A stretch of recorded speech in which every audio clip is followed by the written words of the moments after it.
My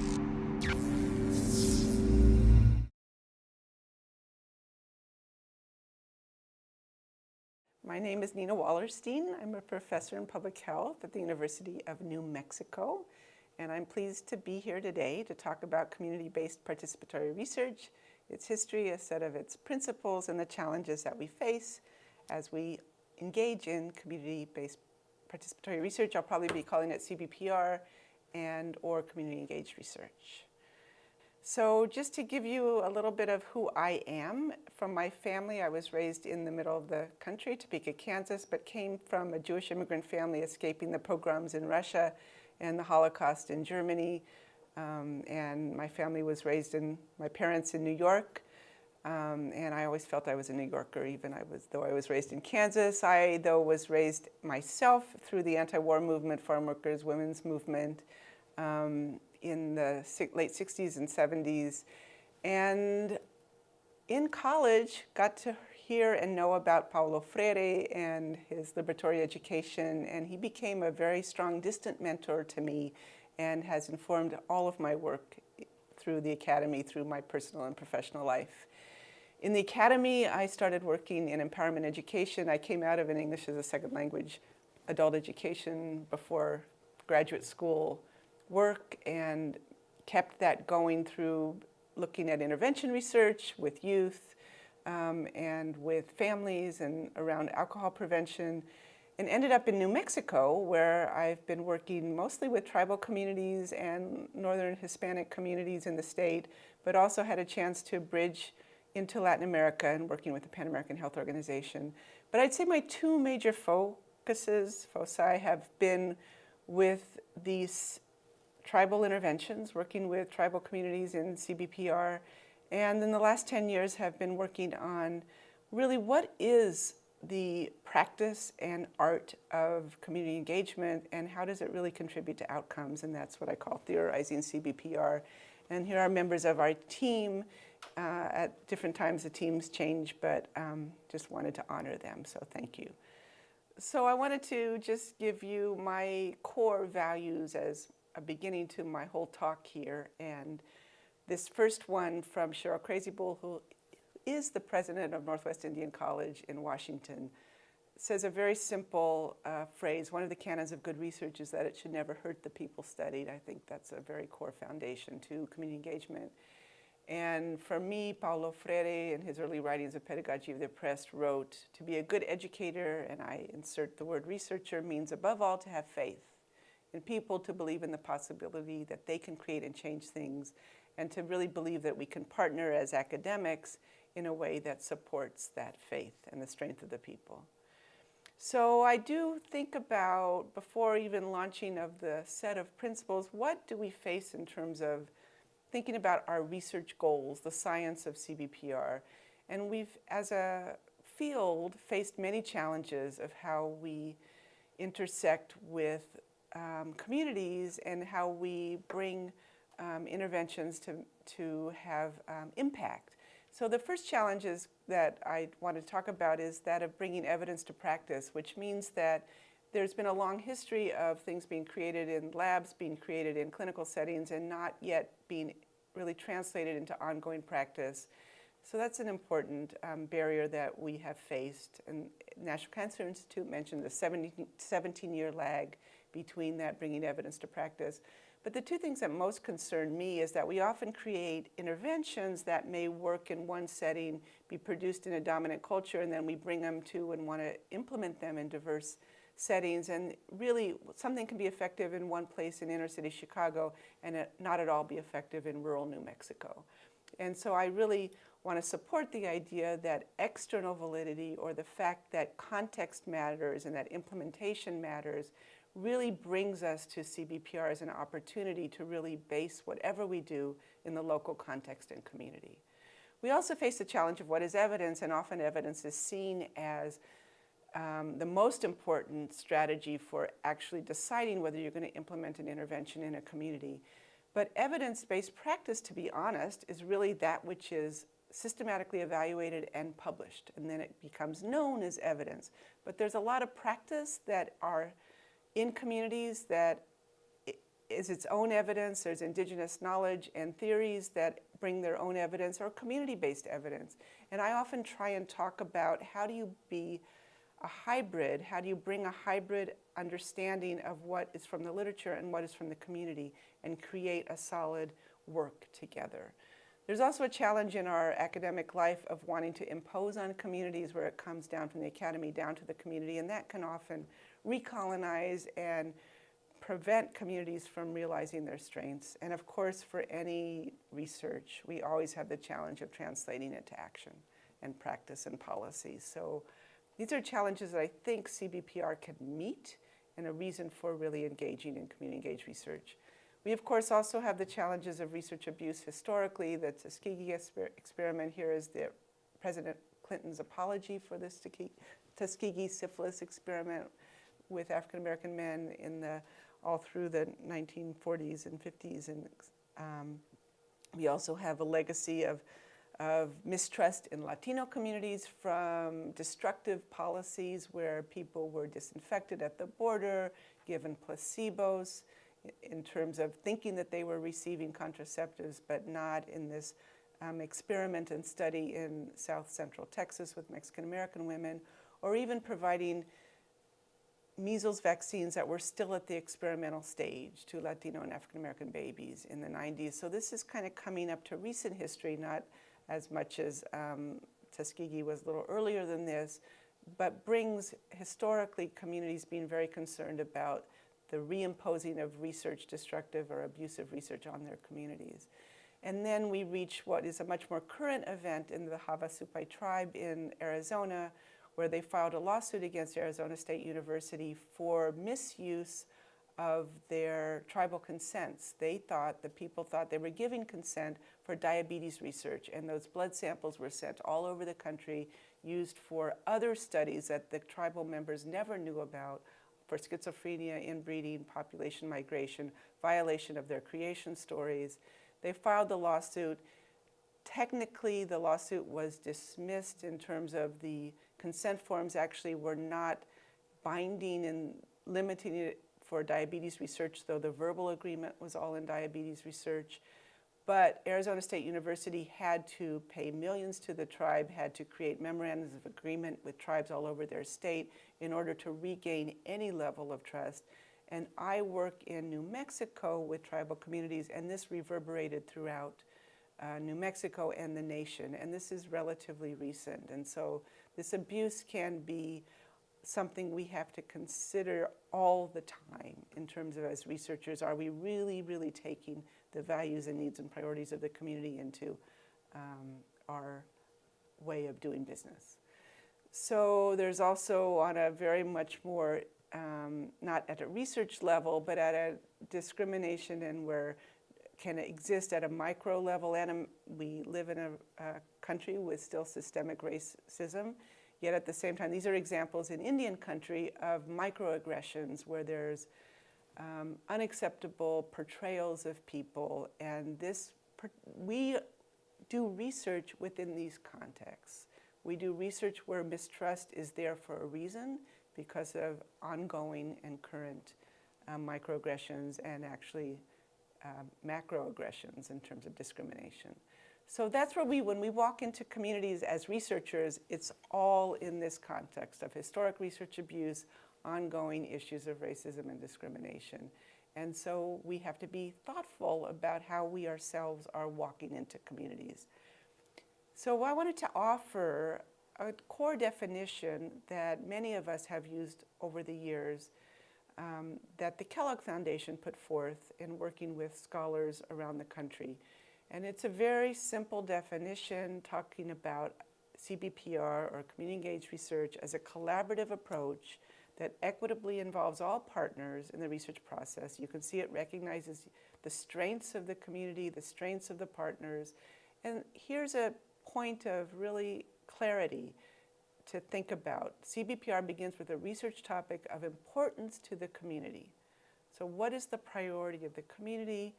And then moves forward with dual parallel aims of generating knowledge together and combining that knowledge with action to eliminate health disparities and improve community health. on a very kind of specific, sometimes we get asked this, what is CBPR? Really, is it a method? And I need to just emphasize that CBPR is not a specific method. It's an orientation of how researchers work together. You can do qualitative methods, you can do quantitative methods, you can do epidemiology, you can do GIS mapping, you can do survey research, you can do focus groups. It's not a set of methods, it's how we approach the research together, who's designating the research question, and who's really choosing the steps and the research methods to use. And what I said before is that it's an applied approach. The goal is to change community health systems, change policies, change programs, improve conditions. And we talk about it in our field as being not wanting to recolonize, but to decolonize, so that the knowledge that is created can be jointly formed with community and academic partners together in a hybrid approach. So there's a set of classic principles that Barbara Israel and colleagues at the Urban Research Center have developed out of the University of Michigan and with colleagues in Detroit and Flint and others, where they have recognized that the community is a unit of identity, that it, as CBPR should be, is proposed as a set of principles that are cooperative and aimed at co-learning. But the goal is ongoing and long-term systems development, local capacity building, sustainability, and to balance research and action.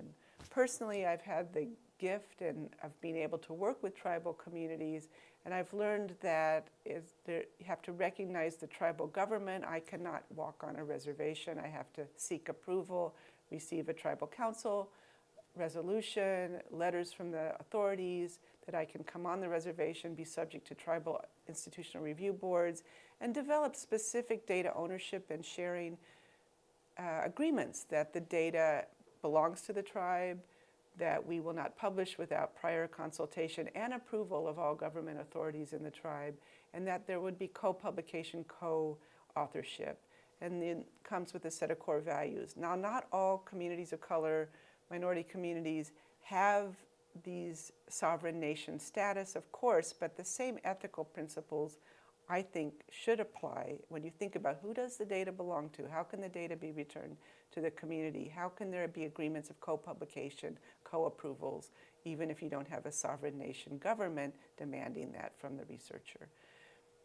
When we think of community engagement, I wanted to put up this slide about a continuum of engagement. And this slide goes from outreach through consultation, through involvement, collaboration, to shared leadership. And I would personally suggest that we should remove the column that says outreach, because I don't think outreach is personally engagement. Outreach may be important, you're providing education, but it's not engagement. And I would add a column to the right here where it wouldn't be just shared leadership, but you would talk about community-driven leadership, where the community made decisions and priorities assume the priority here. And when you look at the whole continuum of engagement, some people might start at consultation, they might start at just beginning to get to know each other, they get involved, they then develop collaboration, they're moving towards shared leadership and community-driven approaches. Towards that end, shared leadership and community-driven approaches is where we place CBPR. At New Mexico, from our Health Disparities Center, we devised this very straightforward way of thinking about it. Some of us have done research on communities for a long time. We choose a community, we go in, we do our demographics, or we choose the census block, and we kind of come in and say, we're going to do this. Some of us have actually moved towards doing research in community settings, such as schools or homeless shelters or jails. The question is, how do you think differently when you begin to use the word with? That you're doing research with community partners rather than just in the settings. And it is a difference, and not all of our research might be with, some of it might be in, and some of it might be on, but just to be conscious of where we are and where we want to go. I've now recently come across this really helpful picture from an article where it looked at, on one end we talk about helicopter science, where often people, it's an old saying, you come in, you plop into a community, you grab the data and you leave. In urban settings, that's often used in rural settings. In urban settings, you might think of drive-by science. where the participants, the partners, community partners have really no influence on the research design. But as you move up different levels of engagement, you're now soliciting opinions actively, you're now moving from the community may be involved in not just the research question, but also now the data collection. Then you move up a little, there's participation and dissemination of results. But to really move towards CBPR, towards partnership, that means partners engaged in the research in all stages, the protocol design, fundraising, data collection, data analysis, interpretation, ownership, and then the study actually moves from a study participant thought of, we're letting them participate in our study to a research partner engagement. So what are the challenges here? Well, there's always challenges of really creating authentic researcher-community relationships. One is the nuances of participation. Who's participating? Who's not? Are the hidden voices represented? Who's not at the table? Are they participating at all stages? You just have to ask yourself questions. The same question can be asked of power and privilege. Who's really setting the agenda? Sometimes the funder is trying to set the agenda and does set the agenda. We respond to funding recalls. Yet, if you're really thinking through your partnership, you try and look at that call and say, well, is this an agenda that meets our partnership's need and desires? We have to be conscious, as I tried to explain before, of the history of institutional racism, how that still affects us today, and then the unconscious biases that plague us, that if we're not consciously thinking about it, being aware of it, can be replayed without even our knowing. Obviously, the reputation of researcher teams matter. The reputation, does that researcher team have a good relationship with communities in the past? Would you want to partner with them again? I think there's a challenge for the researcher side of having necessary skills and values. I would say also from the community partner sides. Do we have the capacity to listen to each other? Do we have the patience? Do we have the cultural humility to really believe we're lifelong learners, not needing to be ever get a sense of comfort and believe that we're completely competent? You can't be completely competent in another culture. I have learned that very much in working within tribal communities. And the challenge, of course, of the Institutional Review Board focuses on harm benefit for individuals. With CBPR, we're trying to move the discussion and dialogue to really focus on community benefit, not just individual harm benefit ratio, but can the community benefit from this research? And ultimately, if we're really believing in knowledge being co-created between us, that is a representation of democracy and knowledge democracy as it's becoming to be known. So just looking at research, the stages of research, you can ask the general question, where is the power shared in all these stages? Where is the voice of the community, voice of partnership, voice of the academy? We often think of involving the community in identifying the problem. Usually academics end up doing the literature review, but it needs to come back to the community. Did we miss any literature that you want us to review? Pulling the team together usually, hopefully, is a joint effort. Getting the research proposal out, often the academy puts that out. But the question is who, that doesn't have to be. The community partner can also be the one, the lead in developing the research proposal with academic partners, getting the funds, of course, everybody wants to get. We have IRB and ethics reviews. There's an increasing growth in community ethics boards as well. Tribal IRBs have been around for a while, but there's also growth in that in the field. The creation of the intervention you would hope is done together, data collection. That's often the place where many people do involve community partners, and in fact people are paid to do data collection. Analyzing the data often happens in the university because community members might not know the statistical packages, might not know the qualitative analysis. But I have found that even if university people end up doing the analysis, always when you come back to the community with a presentation of the data, that's where the real work begins. In the interpretation, in the desire to share the data in a different visual format, in understanding which points of the data are more important, and then you might want to focus there more. New questions emerge that require new analysis. So that interpretation of data, I think, is one of the probably hardest parts to do. It takes a lot of time with community partners, but probably one of the most important, because that then leads to what you want to share in the community. You know, the dissemination and how it's going to be shared. Is it going to be shared in community reports and policy briefs, in video segments? Is it going to be shared in academic publications? Well, academics need that for their own career, but can that be co-authored with our community partners? And of course, then we want to really pinpoint how can this information and results be used to improve community conditions through policy and practice changes. And those become really important. And who's going to take the advocacy step? Community members might be more important in that phase, but that really allows the use of the research findings. And academics often testify as well. So you may have a shared role there. So it's just a question throughout. It doesn't mean that everybody has the same skills or same level of expertise, but how do you bring those skills together at different times? So I've been implying this, but I wanted to name it more directly, that I think when you have university teams, you have community teams, the real question is how to create bridging between you, and bridging the different strengths and capacities, having cultural humility of lifelong learning and believing that we are kind of need to reflect on if, for example, in university settings, they get more of the money, that's a source of power and privilege. So if that's the case, how do you make that an open, transparent process and ensure that the power of decision-making might be able to be shifted so that it's equal? And all I'm suggesting here is that we become reflexive about our own identities. I, as a white middle-class woman, well-educated, have a certain kind of power and privilege that has come from my family history and my family source, which I can be proud of. Yet at the same time, how do I use my privilege to work in authentic partnership with others to bring power within, to strengthen the community power that exists within those settings? So being conscious of community issues are an important part of also my identity. I have to bring that reflexivity to that.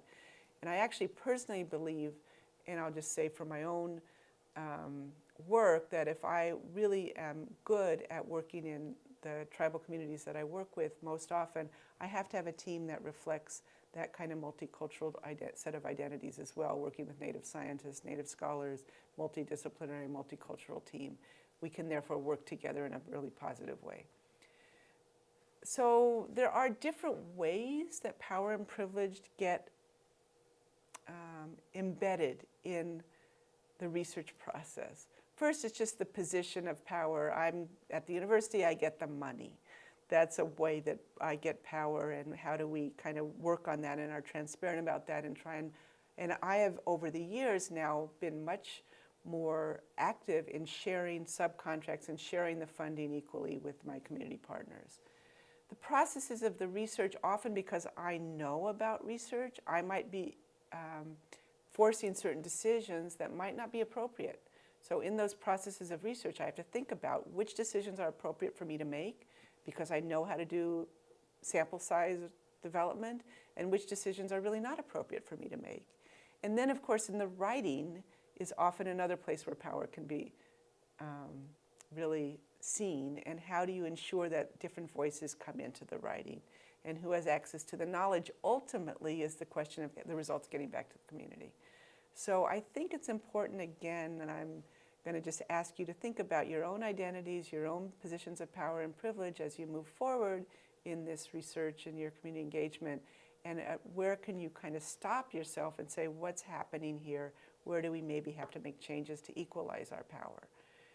So there are tools that we will be talking to you over time around partnering. How do you use a river of life, historical timeline? How do you use a visioning exercise? How do you use our CBPR conceptual model as planning for your own planning, for evaluation?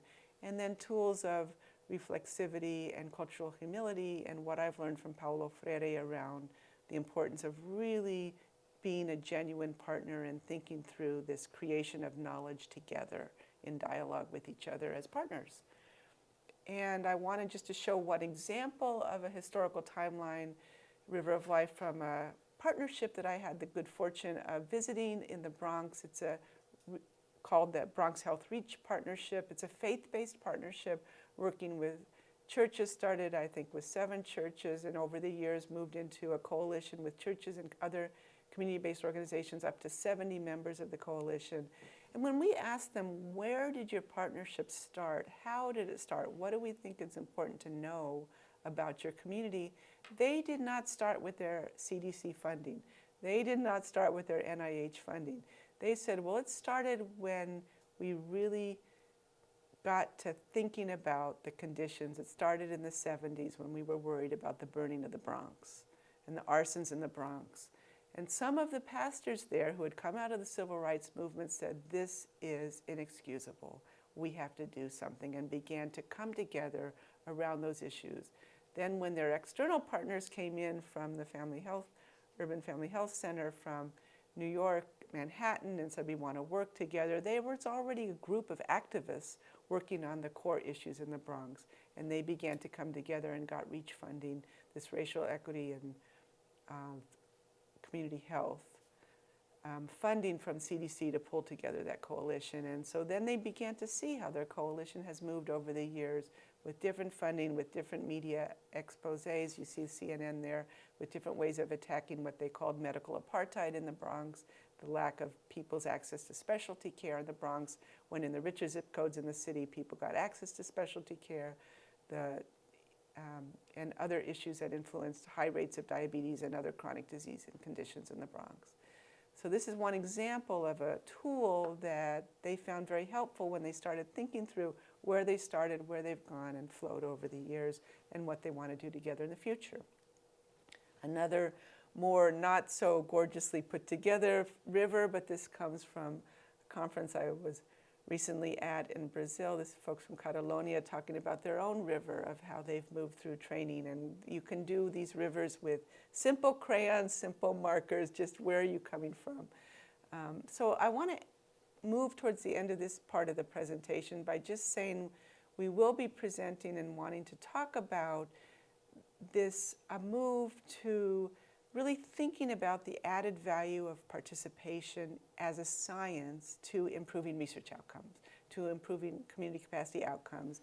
And in the last 10 years, I've been in a national process with partners and a think tank of national partners in a 3-stage process where we worked on developing a model that represented different pathways of partnering, a model that represented different kinds of outcomes. We were pre-funded in pilot funding by the National Institute of Minority Health and Health Disparities over a 3-year period to develop the model, to work with a literature review, to design the next step of stage 2, which was a funded research project with NARCH funding, Native American Research Centers for Health funding, with 3 partners, University of New Mexico, University of Washington, and the National Congress of American Indian Policy Research Center, to validate this model, to begin to develop instruments, to test them out, to measure practices and outcomes, and see what are emerging best practices that we can say, this is what good partnering is, that leads to a set of outcomes. And we did 7 case studies as part of that. And we're embarking now on stage 3, where we are refining measures and metrics, translating them into Spanish, and developing tools and interventions to really support partnerships to improve their own partnering practices. So this is the model, which I will explain in a different segment. But it has the idea that every partnership exists in a context. If you're partnering, you have all kinds of dynamics together. The partnering dynamics influence how you do intervention and research, and it moves to a set of outcomes. And I want to end with returning to this idea of self-reflexivity and culture of humility, and the importance of being self-reflexive of our own positionality, whether it's your gender, your age, race, ethnicity, sexual orientation, in essence, our power and privilege. And I always step back and ask myself these questions. What is the problem or health issue that we want to address? And possibly what should be done about this problem? Sometimes just the community doing this, actions together, sometimes academia thinking about this issue. But the real question is, what do we want to do together as a partnership? And it makes me think that not everything you do in partnership, sometimes you do it through the academic lens, sometimes just through the community organizing lens. And I'm going to end with this quote from a dear friend, Pia Moriarty, who was writing about adult education and listening. And I think part of being a good partner is learning how to listen well, do deep listening. So it says deep listening involves the whole body, blood, and bone, not just the theoretical or cataloging of insightful facts and analyses. Deep learning moves the feet to walk in a new way, moves the eyes to see from the new perspective won by that walking, and moves the hands to fashion the tangible world into a new image envisioned by the new seeing. I ultimately think that's what we're all about. I want to thank our Engage for Equity partners and other community partners who are involved in this IRL project together, and special thanks to a think tank of community and academic CBPR practitioners who have come together over many years to try and really move forward the science of community engagement and CBPR. Thank you.